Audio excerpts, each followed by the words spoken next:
Very good morning to all. So आज एक case करते हैं। ठीक है, ये केस एक लेडी का है। पेशेंट जो है वो अदर कंट्री में रहता है, तो मेरे यूट्यूब चैनल से उनका केस मेरे पास आया।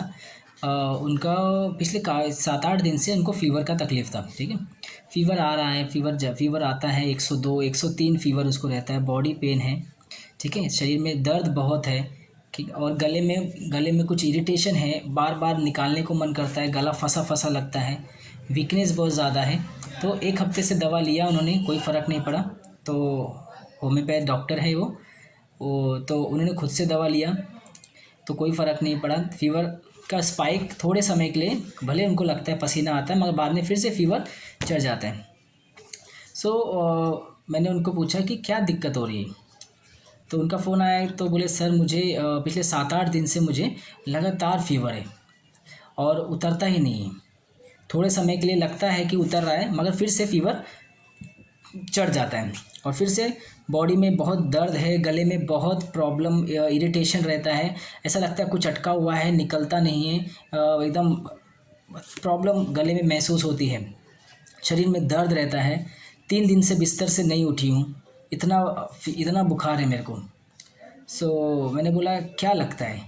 बोले सर लगता कुछ नहीं, मतलब बहुत मतलब एक 7-8 दिन हो गए और बुखार जा ही नहीं रहा है।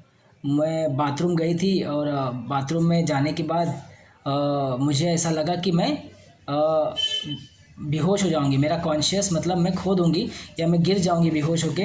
तो इस डर से मैं तुरंत बाथरूम से निकल आई और जाके बेड पे लेट गई।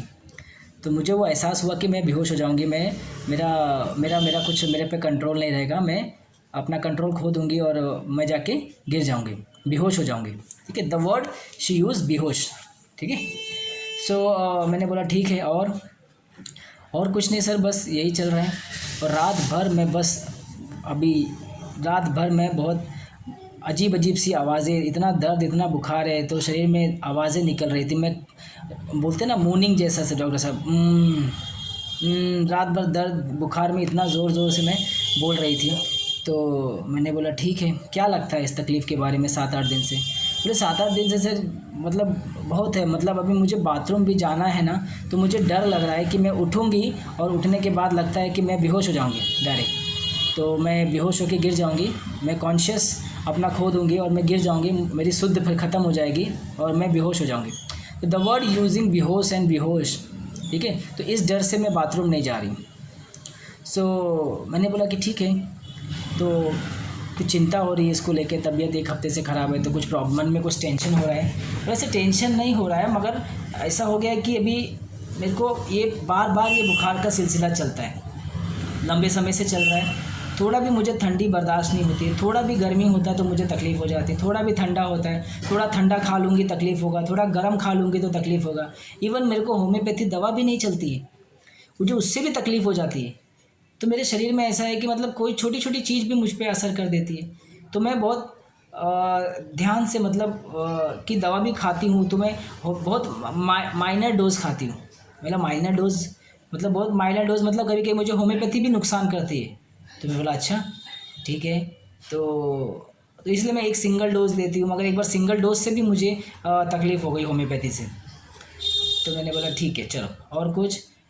तो बोला और सर बस यही है कि बस मतलब ये फ़ीवर चला जाए और मैं उठ के अपना काम कर सकूं और मैं मतलब थोड़ा एक्टिव हो जाऊं। मतलब 3 दिन से मैं उठ ही नहीं पा रही हूं और मन में एक ही डर है कि मैं बस उठूंगी और चलूंगी तो मैं बेहोश हो जाऊंगी। तो ये बार बार ये पेशेंट का कहना है। ठीक है, तो हमें रूब्रिक्स वहाँ लगाने हैं। मैं बार बार अपनी वीडियो में आपको रूब्रिक्स के बारे में ही बताता हूँ और रूब्रिक्स के थ्रू मैं केस को मैं पकड़ता हूँ। तो मेरा मोटिव यही रहता है। बहुत लोग मुझे बोलते हैं सर पूरा केस हिस्ट्री बता दो, पूरा पिक्चर बता दो, ड्रग पिक्चर बता दो। तो मैं उनसे यही रिक्वेस्ट करता हूँ कि मेरा प्रैक्टिस जो है मैं फील रूब्रिक्स के थ्रू देखता हूँ और मैं प्रेजेंट, परसिस्टेंट, प्रीडोमिनेंट पे ज़्यादा मेरा फोकस रहता है। तो मैं आपको बताने के लिए तो मैं इस ड्रग का पिक्चर भी बता दूं, मतलब ऐसे ही। मगर जो केस हमने ठीक किया है, जिस रूब्रिक्स को, वो रूब्रिक्स को आप समझ लेंगे ना, तो आपको ईजिली वो ड्रग, आपको नेक्स्ट टाइम भी पेशेंट अगर वर्जन बोलता है ऐसे, तो आप वो रूब्रिक्स पकड़ में आ जाएंगे, तो आपके लिए बहुत आसान हो जाएगा मेडिसिन का सिलेक्शन करना। डिफ्रेंशिएट करना। सो इस केस में मेरा मेन फोकस वॉज दैट कि पेशेंट बार बार क्या बोल रहा है कि बेहोश हो जाएगी, उसको डर है कि वो बेहोश हो जाएगी, ठीक है। मेन मोटिव है, एक वन ऑफ फर्स्ट पॉइंट तो ये हो गया। सेकेंड पॉइंट उसने बताया रात भर वो कह रही थी, ठीक है, मॉर्निंग सिंपल, रात भर दर्द में दर्द हो रहा था तो वो मॉर्निंग कर रही थी, सिंपल। आपने 2 रूब्रिक्स, आपने 2 पॉइंट आपने सब पकड़ लिए। The third point was that patient ने क्या बताया कि उसको थोड़ा भी ठंडा होता है तो ख़राब हो तकलीफ हो जाती, बीमार पड़ जाती, गर्म होगा तो बीमार पड़ जाती, ठंडा खाया तो बीमार, गर्म खाया तो बीमार, हवा से बीमार, होम्योपैथी दवा सिंगल डोज से वो तकलीफ हो जाती है। तो what is this is the 3 point. मुझे इस केस में मुझे इसको समझना था, तो मैंने इसको 3 पॉइंट में डिवाइड कर दिया पेशेंट को। तो ये तीनों पॉइंट को मैंने रूब्रिक्स में फिर उसको समझा कि पेशेंट क्या कहना चाह रहा है। तो the first is morning heat during, ठीक है, 102 बुखार है, हाँ, तो मैंने फर्स्ट रूब्रिक लगाया morning heat during. And the second, patient क्या बोल रहा है बार बार कि उसको डर लग रहा है कि वो अपना कॉन्शियस खो देगी, बेहोश होके गिर जाएगी। तो यहाँ फियर फॉलिंग नहीं होगा, फियर फॉलिंग में सिर्फ गिरने का डर होता है ना, कॉन्शियस लूज होने का डर नहीं रहता है पेशेंट का। आप देखो रूब्रिक्स कैसे बदलते हैं वर्ड टू वर्ड, आपको बस ध्यान रखना पेशेंट बोलता क्या है। कुछ लोग फियर फॉलिंग यहाँ लगा देंगे, ठीक है, तो फियर फॉलिंग में भी ये मेडिसिन आई डोंट नो कि इसमें है कि नहीं, मगर हमें वो परफेक्टली वो थीम नहीं मिलेगा, ठीक है, मगर फियर फॉलिंग में भी ये रूब्रिक्स ये मेडिसिन है शायद। तो अगर आप देखोगे तो पेशेंट ने वर्ड क्या बोला है कि उसको लगता है कि वो अपना कॉन्शियस लेवल लूज़ कर देगी, वो बेहोश हो जाएगी। इसी डर से वो बाथरूम से भाग के आके घर बेड पे लेट गई और वापस से उठने के लिए डर लग रहा है कि चलूँगी तो बेहोश हो जाऊँगी और गिर जाऊँगी बेहोश होके। तो this is the typical rubric is fear of unconsciousness, fear of unconsciousness. And the third rubric word, patient क्या है, पेशेंट क्या बता रहा है, पेशेंट कितना डेलिकेट है ना यार, छोटा सा सर्दी गर्म ठंडा नहीं बर्दाश्त कर सकती, थोड़ा सा ठंडा खाना, पानी, हवा, इवन होम्योपैथी दवा भी उसको बोलती है सिंगल डोज से अगर उसको तकलीफ हो रही है तो how delicate feel she is feeling कि मैं कितना डेलिकेट हूँ, तो अपने को कितना डेलिकेट फील कर रही है ना, तो उसको लगता है कि उसकी बॉडी बहुत डेलिकेट है, वो हर चीज़ को सह नहीं सकती है। और even homeopathy single dose of medicine patient को तकलीफ देती है। दिस इज़ द डेलिकेट, तो उसको इतना डेलिकेट अपने आप को महसूस करती है। तो डिल्यूजन बॉडी पार्ट डेलिकेट। तो थर्ड रूब्रिक मैंने ये 3 रूब्रिक में मैंने उसको थूजा 200 का डोज दिया 10 मिनट्स में 5 डोज। एंड विदिन मैंने उसको बोला कि आप मुझे 2 घंटे में ही खाली बताओ कि कैसा लग रहा है। तो 2 घंटे बाद ही उसने मुझे कॉल किया और बताया कि सर पहले से मैं फ्रेश लग रही हूँ, फीवर अभी भी है मुझे 101, मगर मुझे जो बहुत वीकनेस लग रहा था ना मुझ में उसमें कमी आ गई है। तो दैट मीन्स योर मेडिसिन ने प्रॉपर हिट किया है वाइटल फोर्स को, ठीक है। तो wait and watch. Next day fever वो टोटली सबसाइड, हाँ, फीवर वो subside, pain better, freshness back. तो वापस से उसको अच्छा लगा, गले में इरिटेशन रह गई तो 4-5 दिन में वो भी निकल गए। सो थूजा 200 के 5 डोज देने के बाद तो हमें रूब्रिक्स 3 फेज में डिवाइड किया, morning, heat during, fear of unconscious जो पेशेंट बोल रहा है, ठीक है, एंड डिल्यूजन बॉडी डेलिकेट। एक रूब्रिक बहुत क्लोज है, मैं थोड़ा डिफ्रेंशिएट कर दूँ इस केस में। एक रूब्रिक है फियर फेंटिंग, आई थिंक। तो फियर फेंटिंग मैं ऐसा समझता हूँ कि फियर फेंटिंग क्या होता है, आप देखोगे फेंटिंग इज़ मैं सोचता हूँ कि फेंटिंग में भी आप गिरते हो बेशुद्ध होके, मगर fainting is a physiological condition में, जैसे आपका शुगर लेवल, मतलब आपका शुगर कम हो गया तो आप थोड़ा सा फेंट हो जाते हो, या फिर बीपी कम हो गया तो दिस इज़ अ नॉर्मल, ये होता है कि कोई तकलीफ़ की वजह से आप थोड़ा सा आपका कुछ इश्यू हुआ तो आप गिर जाते हो, ठीक है।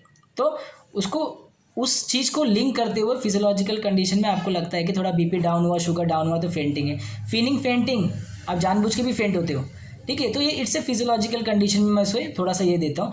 अनकॉन्शियस एक ऐसा स्टेट है, unconsciousness is a deep level, मतलब उससे थोड़ा ज़्यादा है, मतलब 1 हफ्ते से फीवर चल रहा है, 1.5 हफ्ते से फीवर चल रहा है, एंड डोंट नो कि उसके अंदर क्या चल रहा है, प्रॉब्लम ना क्या हो गया है, क्या प्लेटलेट कितना हुआ है, हीमोग्लोबिन कितना हुआ है, क्या डिजीज़ है, डोंट नो, मगर 1 हफ्ते से चल रहा है, इसका मतलब कहीं ना कहीं उसकी बॉडी टूट रही है, उसको कुछ प्रॉब्लम क्रिएट हो रहा है, एंड पेशेंट का कॉन्शियस लूज हो जा रहा है चलने पे, that means something is problematic.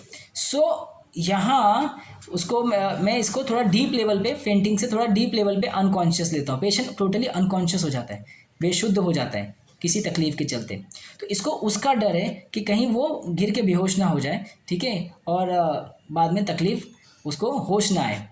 तो इसलिए मैंने यहाँ फियर फेंटिंग नहीं लगाया था, मैंने इसको फियर ये लगाया कि फियर अनकॉन्शियसनेस। फेंटिंग आप तभी भी ले सकते हो जब पेशेंट, देखिए ना, जो लोग एक पेशेंट मुझे आके बोला था कि डॉक्टर साहब मैं ना ये मुझसे तो ये उपास रखा नहीं जाता है, मुझे तो बहुत ये लगता है कि लोग कैसे उपास पूरा दिन रखते हैं, एक दिन 2 दिन, मेरे को तो डर लगता है कि अगर मैं एक दिन खाना नहीं खाऊं तो मैं तो बेहोश हो जाऊं, मतलब एक दिन खाना नहीं खाऊं तो मैं तो चक्कर आके गिर जाऊं, ठीक है। तो मेरे को तो सहन ही नहीं होगा एक दिन खाना का, तो मुझे वो उपास के नाम पे ही डर लगता है कि कोई बोले कि तुझे उपास करना पड़ेगा, मैं तो रखती नहीं डॉक्टर साहब, एक दिन भी रखती नहीं हूँ। तो फियर ऑफ फेंटिंग, ठीक है, तो मैंने उसको वहाँ फेंटिंग यूज़ किया था, तो यहाँ इस लेवल पे नहीं, ठीक है। तो this is the case of तुजार, जो उसको मैंने 200 से उसका जो इतना 7-8 दिन से फीवर था वो नेक्स्ट डे 2 दिन में ही उसका ठीक हो गया। So thank you so much. Next video में हम जल्दी मिलेंगे ऐसे नए रूब्रिक्स के साथ।